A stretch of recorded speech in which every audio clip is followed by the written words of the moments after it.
नमस्कार, आप देख रहे हैं न्यूज 18 अपडेट और सीधे न्यूज रूम से मैं आपसे मुखातिब हूं सुकन्या सिंह।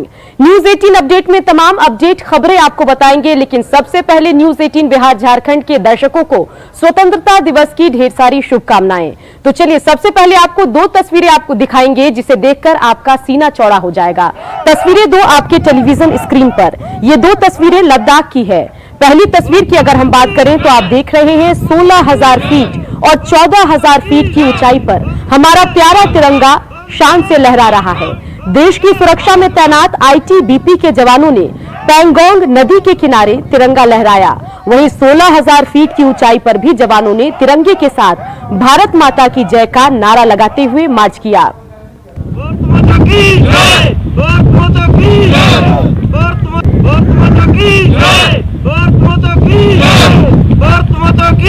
तस्वीर जो आपको दिखा रहे हैं उसमें आप देख रहे हैं कि आईटीबीपी के जवानों ने पैंगोंग नदी के किनारे पूरे जोश के साथ तिरंगा फहराया और भारत माता की जय के साथ वंदे मातरम के नारे लगाए। 14,000 फीट की ऊंचाई तिरंगे को हाथ में लेकर जवानों ने पूरे जोश के साथ मार्च भी किया।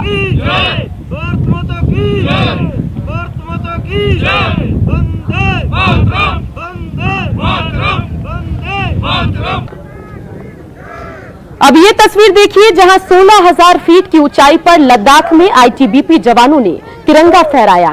सीमा पर चौकसी कर रहे जवानों का जोश तिरंगे के साथ साथ, जी हां, तिरंगे के साथ और भी बढ़ गया था।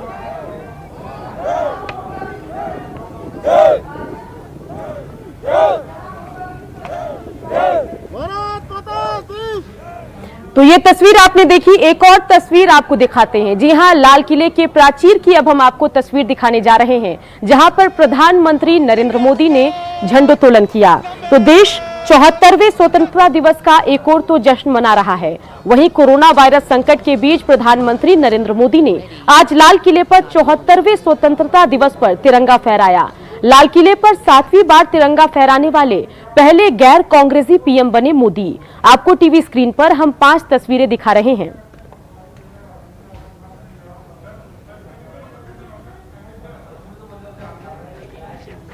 तो अभी आपको हम 10 तस्वीरें दिखा रहे हैं जहां पूरे देश में जश्न आजादी मन रही है। टीवी स्क्रीन पर 10 तस्वीरें आप देख रहे हैं। तिरंगे को हर जगह सलामी दी जा रही है और आजादी के दीवानों ने जो बलिदान आज के दिन के लिए दिया था उसको याद किया जा रहा है।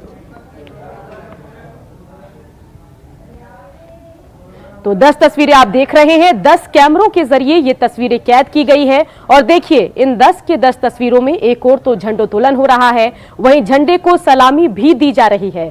तो 10 तस्वीरें जिसके जरिए आप जश्न आजादी देख रहे हैं।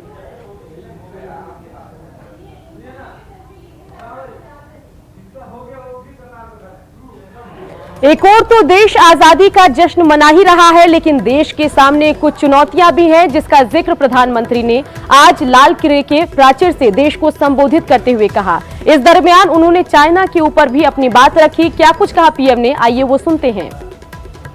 मेरे प्यारे देशवासियों, जब हम एक असाधारण लक्ष्य को लेकर के असाधारण यात्रा पर निकलते हैं तो रास्ते में चुनौतियों की भरमार होती है और चुनौतियां भी असामान्य होती है। इतनी आपदाओं के बीच ही सीमा पर भी देश के सामर्थ्य को चुनौती देने के दुष्प्रयास हुए, लेकिन एलओसी से लेकर एलएसी तक देश की संप्रभुता पर जिस किसी ने आंख उठाई, देश की सेना ने, हमारे वीर जवानों ने उसका उसी की भाषा में जवाब दिया है।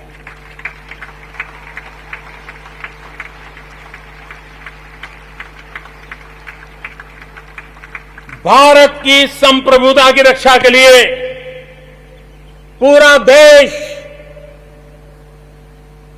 एक जोश से भरा हुआ है, संकल्प से प्रेरित है और सामर्थ्य पर अटूट श्रद्धा के साथ आगे बढ़ रहा है। इस संकल्प के लिए हमारे वीर जवान क्या कर सकते हैं, देश क्या कर सकता है, ये लद्दाख में दुनिया ने देख लिया है। तो लाल किले के प्राचीर से प्रधानमंत्री ने कई बात कही और उन्होंने देशवासियों का हौसला भी बढ़ाया। इन सब के बीच प्रधानमंत्री ने राम जन्मभूमि के शिलान्यास का भी जिक्र किया, राम मंदिर के शिलान्यास का भूमि पूजन का जिक्र किया और देशवासियों का हौसला बढ़ाया। प्रधानमंत्री ने कहा कि जिस तरीके से इस पुराने मसले को शांतिपूर्ण ढंग से हल किया गया वो अभूतपूर्व है। इसने इतिहास बनाया, इतिहास बदले देखा, असाधारण काम करके दिखाया। 10 दिन पूर्व अयोध्या में भगवान राम के भव्य मंदिर का निर्माण शुरू हुआ। राम जन्मभूमि के सदियों पुराने विषय का शांतिपूर्ण समाधान हो चुका है। देश के लोगों ने जिस संयम के साथ और समझदारी के साथ आचरण किया है, व्यवहार किया है, यह अभूतपूर्व है और भविष्य के लिए हमारे लिए प्रेरणा का कारण है। शांति, एकता और सद्भावना, यही तो आत्मनिर्भर भारत की ताकत बनने वाली है। यही मेलजोल, यही सद्भाव भारत के उज्जवल भविष्य की गारंटी है। अब बात करते हैं बिहार की, जहां मुख्यमंत्री नीतीश कुमार ने ऐतिहासिक गांधी मैदान में झंडोत्तोलन किया। तो चलिए तस्वीर हम वो भी आपको दिखाते हैं जब नीतीश कुमार ने गांधी मैदान में झंडा फहराया।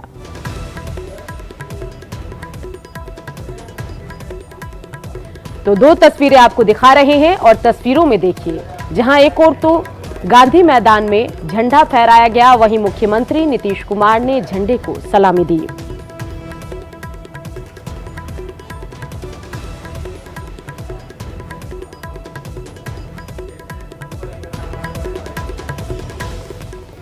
तो नीतीश कुमार ने झंडोत्तोलन तो किया ही गांधी मैदान में, लेकिन इस दरमियान नीतीश कुमार ने चुनावी साल में कई घोषणाएं भी की और जो काम उन्होंने इस दरमियान किया उसका भी जिक्र किया। क्या कुछ कहा मुख्यमंत्री ने, आइए सुनते हैं।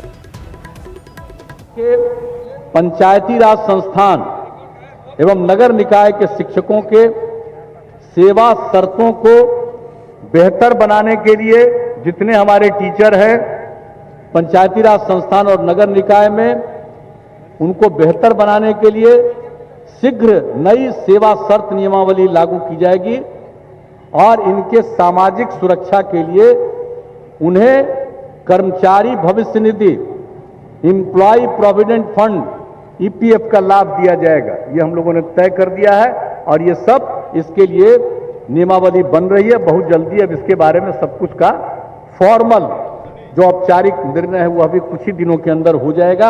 मैं इसकी जानकारी आपको दे देना चाहता हूं।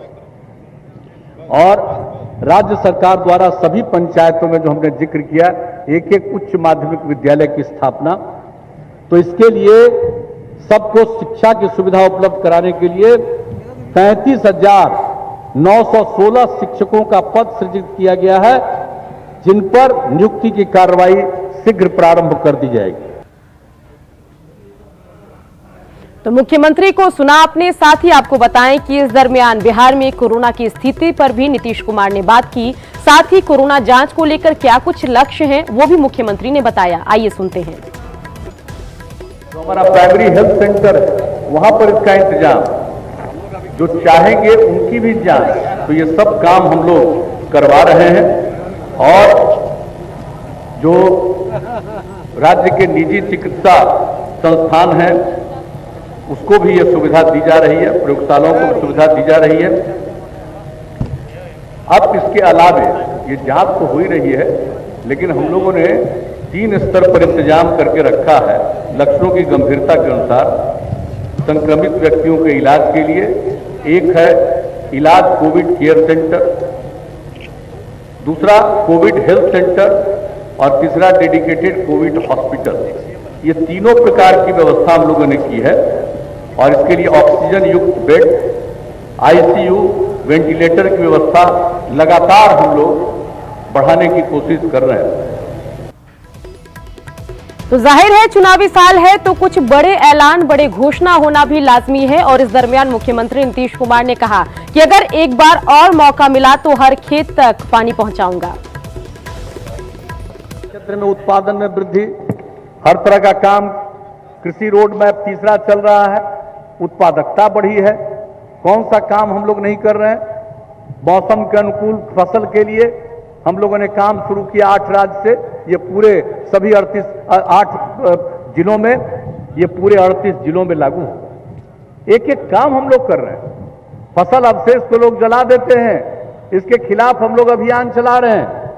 और फसल अवशेष लोग नहीं जलावे, इसके लिए अनुदान दे रहे हैं। फसल अवशेष जिसको पराली कहते हैं, इसके लिए फसल अवशेष का प्रबंधन ठीक से कर सकिए, इसलिए 4 कृषि यंत्र इसके लिए बहुत उपयोगी।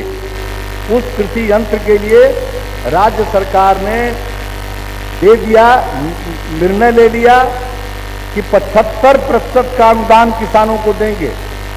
और अगर अनुसूचित जाति, जनजाति और अति पिछड़े वर्ग के कृषक हैं तो उनको 80% का अनुदान देंगे।